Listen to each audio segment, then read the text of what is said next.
মাননীয় স্পিকার, আপনাকে ধন্যবাদ। বিষয় হচ্ছে পুলিশের সাবেক আইজিপি বেনজির আহমেদের দুবাই পুলিশ কর্তৃক গ্রেপ্তার প্রসঙ্গে।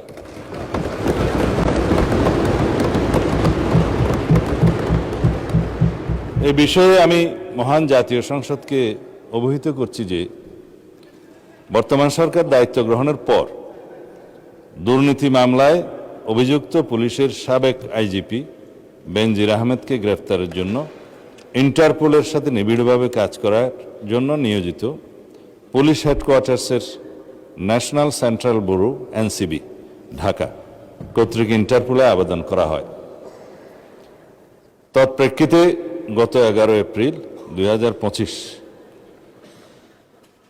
এটা 2025-এ পাঠানো হয়েছিল, আমরা এটা মনিটর করেছি। ইন্টারপোল 2025/12239 নম্বর ফাইল ও 5174/4 2025 কন্ট্রোল নম্বরের মাধ্যমে বেনজির আহমেদের প্রতি রেড নোটিশ জারি করে।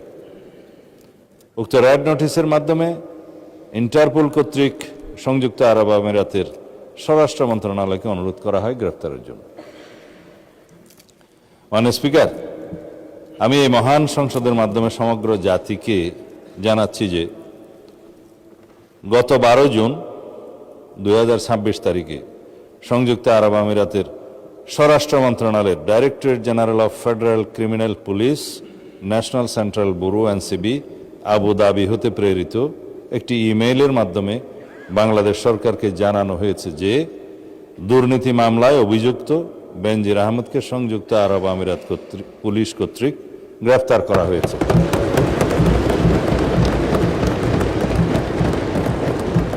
এবং তিনি বর্তমানে সেখানে আটক আছেন।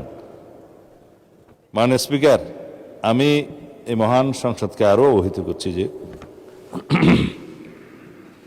এনসিবি আবুধাবি জানিয়েছে যে ইউএই ফেডারেল ল নম্বর 39/2006 অনুযায়ী গ্রেফতারের তারিখ হতে 30 দিনের মধ্যে কূটনৈতিক চ্যানেলের মাধ্যমে আনুষ্ঠানিক এক্সট্রাডিশন রিকোয়েস্ট প্রেরণ করতে হবে।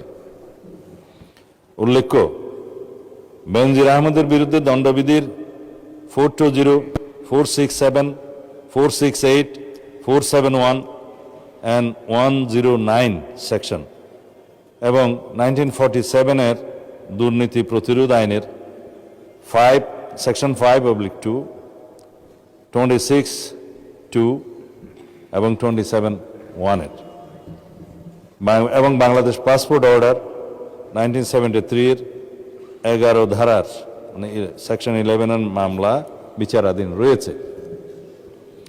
উক্ত বিষয়ে এনসিবি ঢাকা ইন্টারপোল চ্যানেলের মাধ্যমে রেড নোটিশ প্রকাশ, আন্তর্জাতিক সমন্বয়, বিদেশি কর্তৃপক্ষের সাথে যোগাযোগ এবং গ্রেফতার পরবর্তী ফলো আপ কার্যক্রম সম্পন্ন করেছে।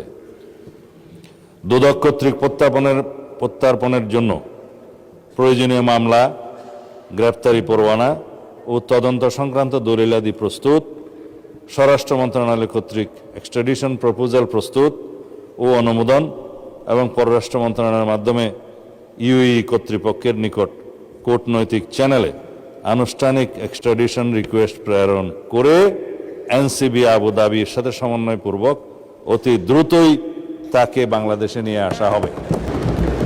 এটি বাংলাদেশ পুলিশের একটি ঐতিহাসিক সাফল্য। এর মাধ্যমে আমরা বিচারহীনতার সংস্কৃতি থেকে বের হয়ে আসতে সক্ষম হব ইনশাআল্লাহ।